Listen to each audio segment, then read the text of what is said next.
할렐루야. 여러분 반갑습니다. 지난 한 주도 여러분 믿음 안에 승리하시고 또 거룩한 주님의 날을 맞아서 주님 전에 나온 여러분에게 오늘도 살아계신 하나님의 크신 사랑과 은혜와 평강이 여러분의 삶에 늘 충만하시기를 주님의 이름으로 간절히 축원합니다. 우리 옆에 분과 인사 나누겠습니다. 하나님은 당신을 사랑하십니다. 사랑하고 축복합니다. 감사합니다. 네. 못 나눈 인사는 예배 마치고 식사하시면서 마음껏 나누시기를 바라겠어요. 저는 오늘 집사님이 봉독한 본문 말씀을 가지고 말세를 사는 성도의 자세라는 제목으로 하나님 말씀 나누고자 하는데요. 우리 지난주에 예수님께서 제자들에게 화려한 성전을 보여주니까 예수님이 성전에 돌 하나도 돌 위에 남지 아니하고 무너질 것이다 라는 말씀을 하셨어요. 이 말씀에는 두 가지의 큰 의미가 담겨져 있습니다. 하나는 뭐냐면 아무리 멋지고 화려한 성전이라 할지라도 성전이 성전다워지지 않으면 그 성전은 무너지고 만다는 예수님의 가르침이었습니다. 여러분, 성전의 의미와 가치는 결코 건물의 화려함이나 웅장함이 아니었습니다. 얼마나 큰지, 얼마나 화려한지 그것이 성전에 갖는 의미와 가치가 아니었습니다. 성전이 성전다워질 수 있는 이유는 하나입니다. 하나님이 함께 하느냐 안 하느냐. 그게 성전의 가치예요. 그러면 어떤 성전에 하나님이 함께 할까요? 말씀이 있는 성전. 법궤가 모셔진 성전에 하나님이 함께 하시는 거죠. 그리고 말씀 있는 곳에 하나님이 함께 하시고 하나님이 함께하는 그곳에 진정한 축복과 은혜가 넘치게 될 줄로 믿습니다. 그러면서 바울은요, 오늘날 구원받은 성도가 하나님의 성전임을 가르쳐주죠. 고린도전서 3장 16절에 너희는 너희가 하나님의 성전인 것과 하나님의 성령이 너희 안에 계시는 것을 알지 못하느냐. 이제는 건물의 성전은 없어졌어요. 우리 요 교회는 예배당이지 굳이 신학이 말하는 성전은 아닙니다. 오늘날 성전은 구원받은 저와 여러분이 성전인 줄로 믿으시기를 바랍니다. 그러면 우리 안에 참으로 하나님이 임재하셔서 하나님의 나라를 누리기 위해서 진짜 중요한 게 뭐냐? 어느 교회를 다니느냐? 어느 교단에 속해 있느냐? 직분이 뭐냐는 절대 중요하지 않습니다. 정말로 중요한 건 내 안에 말씀이 있느냐? 내 안에 영적인 법궤가 내 안에 세워져 있느냐? 이게 성전의 핵심이라는 거예요. 바로 내 안에 말씀 대신 예수 그리스도가 계시는 거예요. 내 안에 진리 되시는 예수님을 내가 모시고 살아가고 있는 거예요. 그리스도의 영인 성령이 내 안에 내주하고 있느냐? 이게 중요하다는 거예요. 우리가 말씀 되시고 생명 되신 예수 그리스도를 모시고 산다면 우리 안에서 진정한 성전의 축복이 흘러넘치게 될 줄로 믿습니다. 두 번째로 성전이 무너진 거에 대한 의미는 뭐냐면 예수님이 이렇게 파괴되는 것처럼 마지막 때에 이러한 심판과 멸망이 있을 것을 예수님이 예언해 주셨던 겁니다. 그걸 알고 제자들이 3전에 예수님께 이렇게 묻습니다. 예수님, 언제 이런 일이 일어납니까? 언제 이런 심판과 멸망이 옵니까? 그리고 세상 끝에는 무슨 징조가 있습니까? 라고 제자들이 물어봐요. 그리고는 예수님이 4절부터 24장 마지막 절인 51절까지 예수님이 얘들아 마지막 때는 이러이러한 징조가 나타날 거야 라고 예수님이 가르쳐 주고요. 더불어서 그러니 마지막 때의 성도들은 이러한 삶을 살아야 돼라고 가르쳐 주신 말씀이 24장의 말씀입니다. 여러분 예수님이 말씀하신 마지막 때는요 이중적인 의미가 있습니다. 하나는 예루살렘 멸망의 예언입니다. AD 70년에 로마에 의해서 예루살렘이 멸망하면서 정말로 웅장했던 성전이 다 파괴되거든요. 그래서 예루살렘 멸망의 예언이 1차적 의미고 두 번째는 뭐냐면 온 인류의 멸망을 예언합니다. 예수님이 마지막 때에 재림하셔서 이 땅을 심판하실 그 난을 상징적으로 보여주고 있는 거죠. 이는 예루살렘의 멸망을 온 인류의 멸망의 예시로 예수님이 제시해주고 있다는 겁니다. 이는 예루살렘이 멸망하는 것처럼 온 인류의 끝도 그렇게 임할 것임을 예수님이 가르쳐 주시는 겁니다.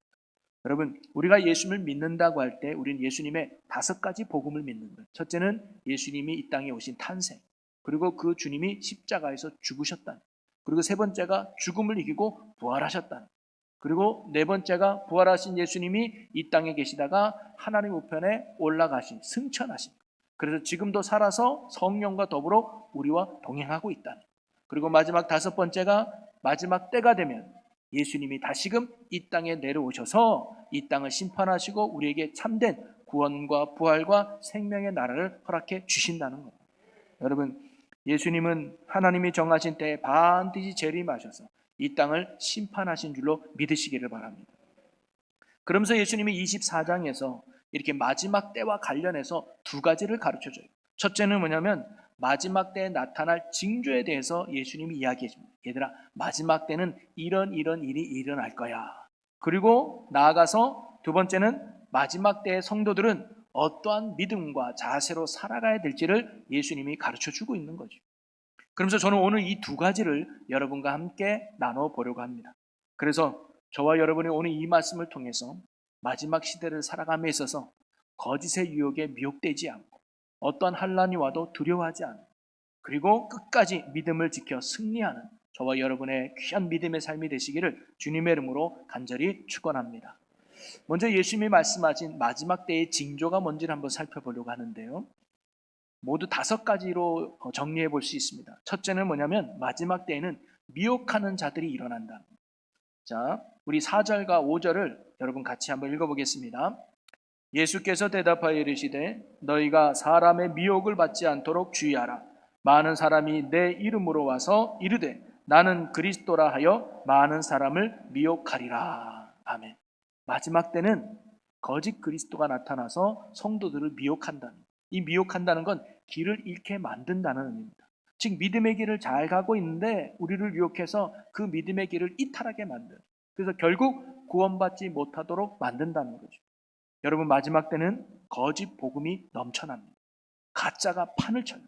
그래서 진짜인 것처럼 흉내내서 믿음으로 사는 성도들을 미혹해서 지옥으로 끌고 가는 일들이 많아진다는 겁니다. 여러분, 오늘날 어떨까요? 오늘날에도 이 세상에 얼마나 많은 거짓 그리스도인이 나타납니까? 여러분, 지난주 3인 3세의 둘째 날에 우리 김현신 목사님이 오셨는데 이분은 이단을 연구하는 목사님이셨죠. 그래서 우리 총회, 감리교 총회 이단 대책 위원으로 활동하고 계시는데 그분이 이단에 대해서 얘기할 때 우리나라에 자칭 하나님이라고 하는 사람이 20명이 있고요. 예수님이라는 사람이 40명이 있대요. 그래서요, 어떤 분은 우스갯소리로 한국 땅이 이렇게 짧은 기간에 많이 발전하고 잘 살 수 있는 이유가 하나님이 20명이나 있고 예수님이 40명이나 있어서 하나님이 이렇게 능력 있는 땅이 됐다라고 우스갯소리로 말하기도 합니다. 여러분, 지금도 거짓 그리스도가 날마다 나타나서 세상의 사람들을 미혹할 뿐만 아니라 진리 안에 사는 우리를 지금도 미혹하고 있다는 거예요. 처음부터 저와 여러분이 제가 초하루 기도 때도 말씀드렸지만 진리 안에 살아간다는 게 얼마나 복입니까? 그들이 알고 거짓에 빠졌겠습니까? 모르다 보니까 자기도 모르게 빠졌는데 저와 여러분은 처음부터 이렇게 진리 안에 머물고 있다는 것이 큰 복이죠. 그런데 말세가 되면 거짓 그리스도가 나타나서 여러분을 많이 유혹한다. 여러분, 진정한 그리스도는 오직 예수 그리스도뿐인 줄로 믿으시기를 바랍니다. 구원의 조건은 예수님 뿐이라는 거예요. 그 외에는 다 가짜예요. 여러분, 그런 의미로 본다면 오늘날도 거짓 그리스도가 많이 나타나면 이 시대가 마지막 때 아닐까요? 두 번째로 나타나는 징조가 전쟁과 재난의 소식이 많아진다는 거예요. 우리 6절과 7절을 또 같이 읽어보겠습니다. 난리와 난리 소문을 듣겠으나 너희는 삼가 두려워하지 말라. 이런 일이 있어야 하되 아직 끝은 아니니라. 민족이 민족을, 나라가 나라를 대적하여 일어나겠고 곳곳에 기근과 지진이 있으리니. 아멘. 마지막 때는 난리와 난리의 소문이 많대요. 즉 소동과 전쟁과 재난의 이야기가 이 세상에 많이 펼쳐진다는 거예요. 여러분, 요즘 오늘날은 어떻습니까? 뉴스만 틀면 세계 곳곳에서 일어나는 여러 가지 전쟁과 재난의 소식이 우리에게 많이 들리지 않습니까? 여기서 싸우고 저기서 다투고 비록 총칼을 들이대고 싸우지는 않는다 할지라도 경제전쟁, 무역전쟁이 지금도 세계 곳곳에 일어나고 있지 않습니까? 또 각 나라마다 예기치 않은 다툼과 분쟁을 통해서 많은 사람들이 희생당하는 일들이 오늘날에도 얼마나 많이 일어나고 있습니다. 우리나라만 봐도 아직도 북한과 대치 중이며 전쟁 중에 있지 않습니까? 또 재해는 어떨까요? 요즘 지구온난화로 인하여 세상에 많은 재해가 발생한다고 합니다.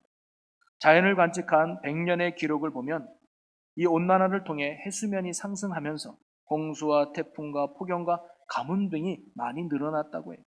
또 기근은 식량 생산 기술의 발달로 전체적인 기근은 줄어든 것 같아도 여전히 특정 지역의 기근은 심화되고 있습니다. 아프리카에도 여전히 먹을 것이 없어서 굶어 죽는 사람이 많아요.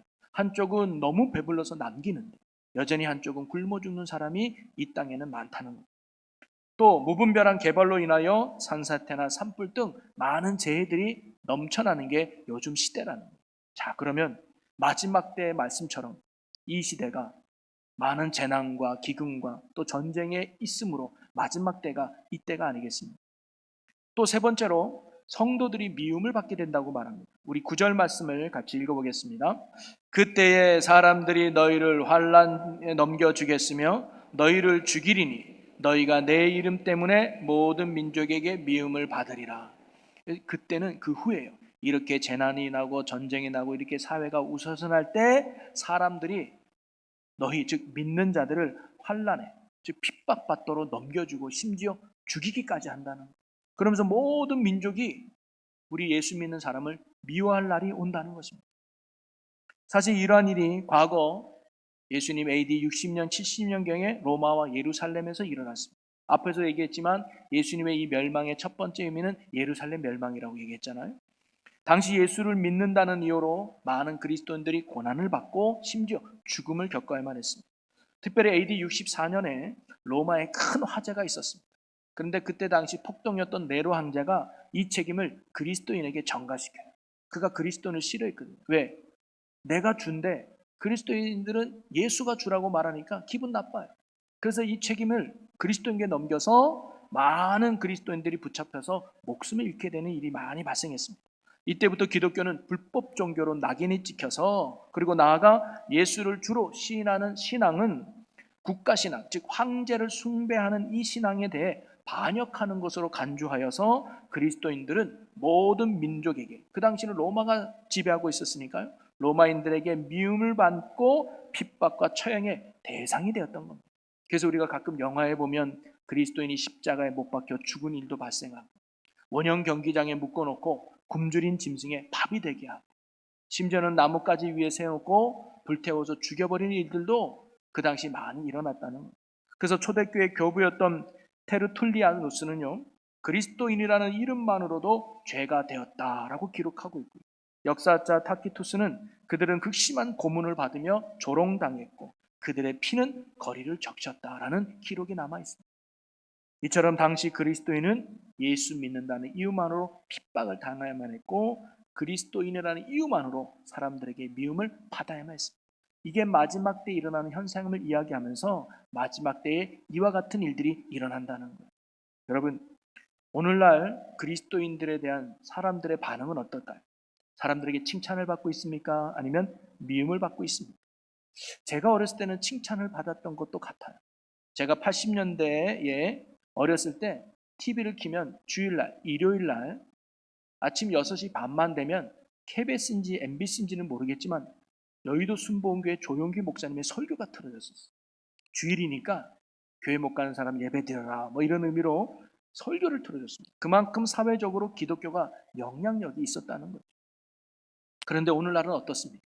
기독교가 사회에 크게 영향력을 발휘하고 있을까요? 한 기관에서 설문조사를 했는데요. 종교 호감도를 조사했습니다. 불교, 천주교, 개신교 등 여러 종교를 보면서 호감도가 100점 만점에 몇 점을 주겠습니까? 라고 일반 사람들에게 물어봤을 때 불교가 52점을 받았고 천주교가 48점을 받았어요. 개신교는 몇 점 받았을 것 같습니다. 35점. 그나마 나쁘진 않지만 문제는 그 치수가 조금씩 계속 떨어지고 있다는 거예요. 즉 부정적인 이미지와 인상이 사람들에게 많이 비춰지고 있다는 거예요. 특히 코로나를 겪으면서 또는 정치적 사건을 겪으면서 교회에 대한 좋지 않은 이미지가 많이 생기면서 이제는 특정 사람이 아니라 교인이라면, 교회에 다닌다면 일방적으로 미워하고 배척하는 모습들이 오늘날에 많이 생겨나고 있다는 거예요. 좋은 이유든 나쁜 이유든 이제 교회가 세상으로부터 칭찬보다는 비난을 더 받는 시대 속에 우리가 살아가고 있다는 거예요. 그런 의미로 본다면 오늘 우리가 살아가는 이 시대가 예수님이 말씀하신 마지막 때와 가깝지 않습니까? 또 네 번째는요, 마지막 때는 불법이 성하고 사랑이 식어진대요. 12절에 이렇게 말합니다. 불법이 성함으로 많은 사람의 사랑이 식어지리라. 마지막 때는 불법이 판을 치게 되고 사람들 간에 사랑이 식어버리게 됩니다. 여러분, 오늘날 우리가 살아가는 이 시대는 어떻습니까? 하나님을 사랑함에 있습니까? 그래서 공의와 정의가 강물처럼 이 땅에 흐르고 있습니까? 또 오늘날 사람들과의 관계는 어떨까요? 이해하려고 하고 배려하려고 하고 나보다는 너를 소중히 여기며 서로 많이 아껴주며 사랑하고 섬기는 세상의 문화일까요? 가만히 보면 오늘날 시대는 적당한 불법과 불의는 오히려 세상을 잘 살아가는 지혜라고 가르쳐 주는 것만 같습니다. 야, 이 땅에서 돈 좀 벌려면, 이 땅에서 출세하려면 적당히 불법도 행하고 적당히 불의도 행할 줄 알아야 그게 살아가는 지혜야 라고 세상이 가르치는 것 같아요. 오히려 정직하게 살고 공의를 베풀면 바보 취급받는 게 요즘 우리 시대가 아닐까 생각이 듭니다. 또한 우리가 사는 이 시대는 점점 자기 중심적으로 변해가고 있죠. 나보다는, 너보다는 내가 더 중요하고 우리보다는 내가 더 중요하게 여기는 시대 속에 우리가 살아가고 있죠. 공동체 의식은 점점 사라지고 개인 의식이 더욱 또렷해지는 시대가 우리가 살아가는 이 시대가 아닐까 싶습니다. 그러니 오늘날 우리가 살아가는 이 시대가 성경이 말하는 마지막 때와 비슷하지 않습니까? 그리고 마지막 다섯 번째, 마지막 때에 나타나는 현상은 복음이 땅끝까지 전파돼야 된다. 자, 14절의 말씀입니다. 같이 읽습니다. 이 천국 복음이 모든 민족에게 증언되기 위하여 온 세상에 전파되리니 그제야 끝이 오리라. 아멘. 예수님 당시에만 해도 복음은 예루살렘에 한정되어 있었습니다. 그러다가 바울을 통해서 복음이 유럽에 전파되어지고 수년을 흘려서 전 세계적으로 전파되고 1600년도에는 미국 땅에 복음이 들어가게 되고 그리고 1885년엔 미국에서 우리 한국 땅에 처음으로 복음이 들어오게 돼요. 그래서 이번 해가 한국 선교 140주년인 날이에요. 그리고는 그 복음이 1901년도에 충주 땅에 와서 제일교회를 세워가게 돼요. 그리고 그 복음의 은혜가 지금 저와 여러분에까지 흘러오게 된 줄로 믿으시기를 바랍니다. 지금도 복음은 세계 방방 곳곳에 흩어지며 전파되고 있습니다. 그런데 아직도 전파되지 않은 곳들이 많이 있죠. 미국에 있는 기독교 선교기관인 IMB라고 하는 선교단체에서 작년에 이런 보고서를 냈습니다. 전 세계 민족 수가 약 12,263개. 그 중에 복음이 전해지지 복음화가 적게 됩니다. 복음은 전해졌지만 예수 믿는 사람이 적은 그런 민족이 약 7천회. 그리고 접촉도 거의, 즉 복음이 전혀 전해지지 않은 민족이 약 3천여 개 정도라고 보고합니다. 그리고 하루에 그리스도를 알지 못한 채 죽어가는 인구가 16만 명 정도 된다고 보고하고 있어요. 아직도 복음이 들어가지 못한 많은 민족들이 있다는 거죠. 그런데 이런 민족이 있는 이유는 선교사가 부족해서가 절대로 아니라 큰 세 가지 이유 때문이라고 합니다. 첫째는 접근이 극도로 어려운 지역적, 지리적 요인 때문에. 쉽게 말하면 사람 자체가 그 동네나 그 나라에 들어가지 못하는. 그 다음에 두 번째가 정치적 통제와 종교적 박해입니다. 그러니까 그 나라 자체가 아예 선교사나 다른 사람을 들여오지 못하게 하는. 그리고 세 번째가 언어와 소통의 장벽. 말이 안 통하는 거예요. 글이 몰라요. 그래서 전 세계 약 7천여 개 이상의 언어가 존재하는데 그중에 상당수가 아직도 성경이 번역되지 못해서 그들에게 말씀을 가르치고 복음을 전하지 못하는 일들이 많다는 거예요.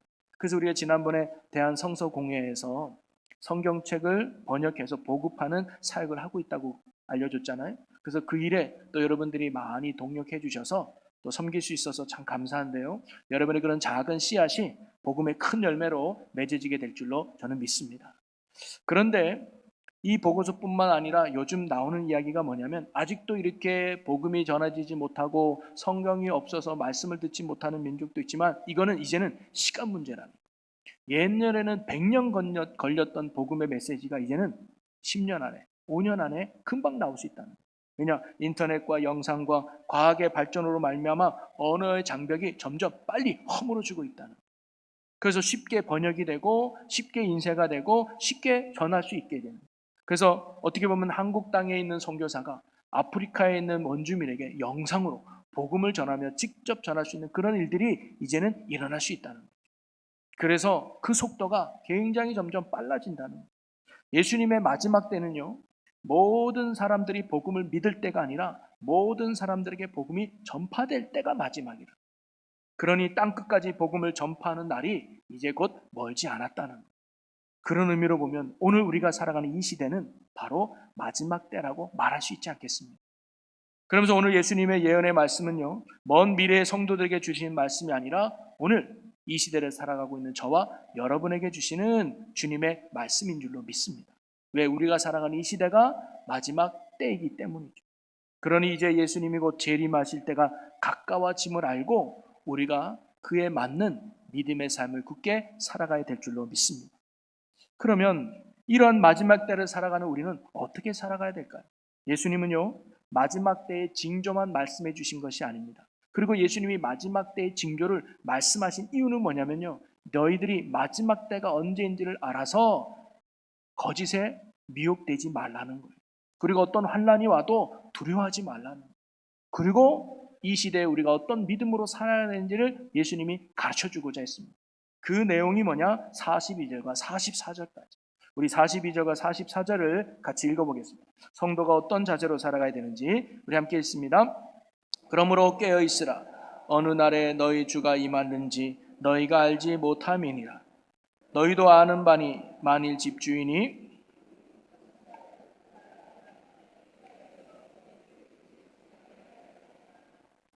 이러므로 너희도 준비하고 있으라. 생각하지 않은 때에 인자가 오리라. 아멘. 어느 날 갑자기 마지막 때가 임할 줄 모르니 예수님 우리에게 두 가지 신앙의 자세를 가르칩니다. 첫째는 뭐냐면 항상 깨어 있어라. 두 번째는 뭐예요? 항상 준비하고 있어라. 그것이 마지막 때를 살아가는 성도들 아주 중요한 신앙의 태도라는 거죠. 여러분, 예수님이 말씀하신 마지막 때는 우주적 종말과 개인적인 종말이 있습니다. 우주적 종말이라는 것은 정말로 마지막 때 예수님이 이 땅에 재림하시는 날, 그래서 이 땅을 심판하는 날이 우주적 종말이에요. 그리고 개인적 종말은 뭐냐면 예수님이 이 땅에 살아가는 우리의 생명을 거둘 때가 있습니다. 얘야 오너라. 그러면 소위 죽음을 맞이하는 게 개인적 종말입니다. 이런 우주적 종말과 개인적 종말의 공통점은 뭐냐면 그 날이 언제 올지 아무도 모른다는 거예요. 예수님이 언제 이 땅에 오실지, 내가 언제 죽을지 아무도 모른다는 거예요. 그 징조는 알 수 있겠지만 정확한 때는 그 누구도 몰라요. 그러니 우주적 종말이든 개인적 종말이든 마지막 때가 내게 다가옴을 알고 성도들은 늘 깨어서 늘 준비된 마음으로, 한마디로 오늘의 믿음으로 오늘을 살아가라는 겁니다.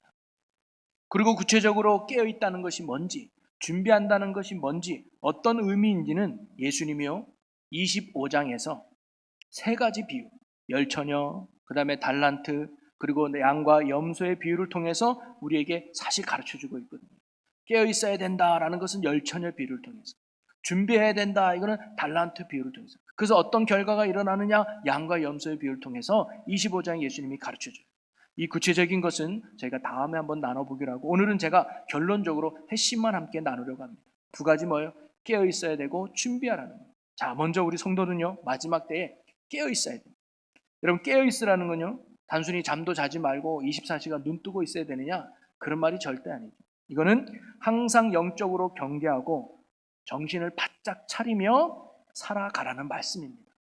파수꾼이 언제 적이 들어올지 모르니까 두 눈을 부릅뜨고 지키는 것처럼 성도의 삶도 그래야 된다는 거예요. 언제 예수님이 이 땅에 올 줄 모르니까, 언제 내가 죽을 줄 모르니까 오늘의 믿음으로 오늘을 살아야 돼요. 그래서 늘 말씀 안에서 자신이 말씀 안에 믿음 안에 살고 있는지 점검해야 되고요. 늘 기도에 힘쓰면서 하나님의 은혜와 능력으로 살아가도록 힘써야 돼요. 성도는 늘 예배의 삶을 통해 하나님을 향한 시선을 잃어버리지 않도록 살아가야 될 줄로 믿습니다. 오늘은 안 오겠지, 오늘은 아니겠지 하면서 우리가 하나님 앞에 나아가는 것을 게을리하면 어느 순간 예수님이 우리에게 오실 때가 있다는, 그때 큰 실망을 하게 되는 거죠. 또 예수님은 준비하라고 했습니다. 여러분, 준비한다는 것은요 두 가지를 의미합니다. 하나는 뭐냐면 구원의 확신을 준비하는 거예요. 나는 오늘 죽어도 천국 갈 수 있다. 이러한 확신을 늘 가지고 살아가라는 겁니다. 여러분, 우리가 나는 죽어도 천국 갈 수 있다는 이 확신의 근거는 어디에 있습니까? 내 행위에 있는 게 아니에요. 당신 오늘 죽어도 천국 갑니까? 글쎄요. 왜? 지난주 새벽 예배도 빠져가지고 내가 죄를 진 것 같은데. 여러분, 내 행위로 구원의 확신이 있는 게 아니라 오직 구원의 근거는 예수 그리스도의 십자가의 은혜에 있는 줄로 믿으시기를 바랍니다. 누구든지 예수 그리스도를 믿으면 멸망치 않고 영생을 얻는 거예요. 그 믿음의 확신을 언제나 우리는 가지고 살아가야 돼요. 오늘도 나는 예수뿐입니다. 그래서 그 예수 때문에 나는 오늘 죽어도 천국 갑니다. 이 믿음의 확신을 항상 준비하고 살아가야 된다는 거죠. 또 하나는요, 우리는 하나님께 드릴 열매를 준비해야 된다는 거예요. 여러분, 하나님은 마지막 때에 우리의 열매를 보십니다. 열매는 크게 두 가지예요. 하나는 뭐냐면 예수로 인하여 나의 변화된 삶의 열매를 보십니다. 대개 합당한 열매를 맺어라. 열매로 그 사람을 안다. 이 말씀처럼 내가 예수님을 만나고 무엇이 변화됐는가, 내가 예수님을 만나고 뭐가 달라졌는가, 그것이 주님께 드릴 우리의 삶의 열매라는 거예요. 이 열매를 우리는 준비해야 됩니다. 두 번째 열매는 뭐냐면 복음의 열매입니다. 즉 나를 통해서 얼마나 많은 사람이 예수님을 알아가는가, 나를 통해서 얼마나 많은 사람이 예수님께 가까이 가도록 내가 도왔는가, 그것이 주님께 드릴 우리의 복음의 열매라는 거예요. 우리는 이러한 열매를 준비하는 자가 되어야 합니다. 언제 주님이 나를 부를지 모르니 오늘 내게 맡겨진 사명, 오늘 내가 해야 될 일들을 감당해내야 된다는 거예요. 그럴 때 마지막 때에 우리의 삶은 주님과 더불어 기쁨을 누리는 영생의 삶을 살게 될 줄로 믿습니다. 그러니 저와 여러분이 늘 믿음으로 깨어있고 복음의 열매를 준비하여 마지막 때를 영광으로 나아가는 저와 여러분이 되시기를 주님의 이름으로 간절히 축원합니다. 이제 말씀을 정리하며 결론을 맺겠습니다.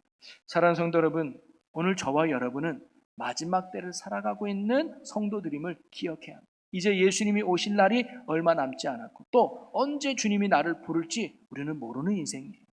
그러니 오늘 예수님의 말씀처럼 항상 깨어있고 늘 준비하는 저와 여러분이 되기를 주님의 이름으로 간절히 축복합니다.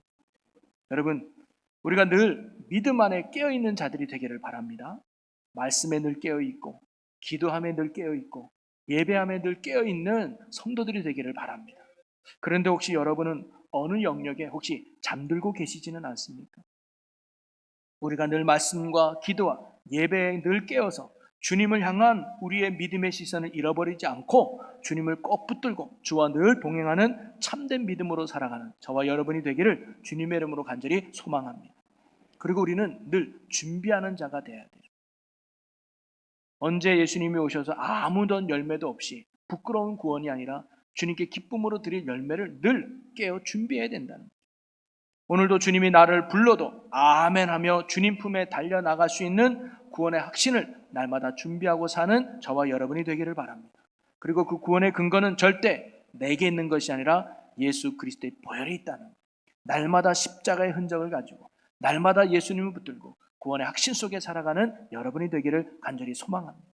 그리고 주님께 드릴 믿음의 열매와 복음의 열매를 우리가 준비해야 됩니다. 그래서 내가 성령의 열매를 맺을 수 있도록 항상 죄를 멀리하는 노력이 필요합니다. 그리고 주님이 기뻐하는 사명을 감당할 충성된 삶을 우리가 살아가야 될 줄로 믿습니다.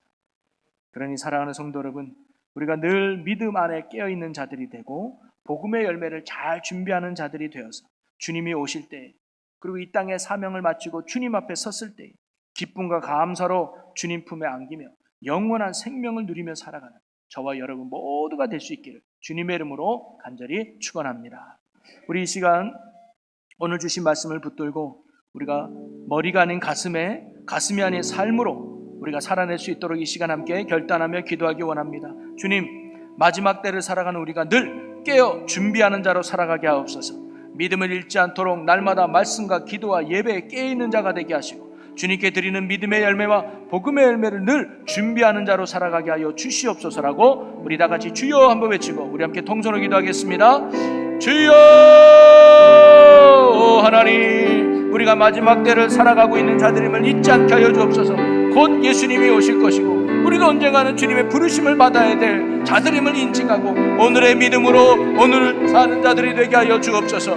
깨어 준비하는 자가 되게 하여 주옵소서. 말씀에 깨어있게 하시고 기도에 깨어있게 하여 주시고 예배에 깨어서 늘 주님을 놓치지 않는 자들 되게 하여 주시고 구원의 확신을 준비하며 십자가의 보혈을 붙들고 아버지의 믿음의 열매 복음의 열매를 준비하며 하나님의 기쁨이 되고자 나아가는 저희들 되게 하여 주시옵소서. 그리하여 하나님 우리의 구원이 부끄럽지 않게 하나님의 때에 참된 구원을 이루는 축복의 자녀들이 되게 하여 주시옵소서. 아멘. 함께 하심을 감사합니다. 성령 하나님 역사하시고 온전히 주관하여 주옵소서. 아멘. 주님 감사합니다. 할렐루야. 사랑 은혜가 풍성하신 아버지 하나님, 우리가 살아가는 이 시대가 마지막 때임을 압니다. 마지막 때를 살아가는 우리가 날마다 깨어 준비하는 자로 살아가게 하여 주시옵소서. 세상이 요동치고 믿음이 식어가는 이 시대 속에서도 우리가 주님만 붙들고 끝까지 믿음을 지키며 오늘의 믿음으로 오늘을 살아가는 저희들이 되게 하여 주시옵소서. 눈에 보이는 것에 흔들리지 않게 하시고 진리의 말씀에 굳게 서게 하시며 주님을 만나는 그날을 사모하며 믿음으로 온전히 살게 하여 주시옵소서. 우리의 삶이 깨어있는 예배가 되게 하시고 준비된 믿음의 열매와 복음의 열매로 우리 주님께 기쁨이 되는 삶 되게 하여 주옵소서. 오늘의 이 결단이 일시적인 것이 아니라 삶 속에서 이어지는 믿음의 선한 고백이 되게 하여 주시옵소서. 이 땅에 다시 오실 우리 주 예수 그리스도의 이름으로 기도하옵나이다. 아멘.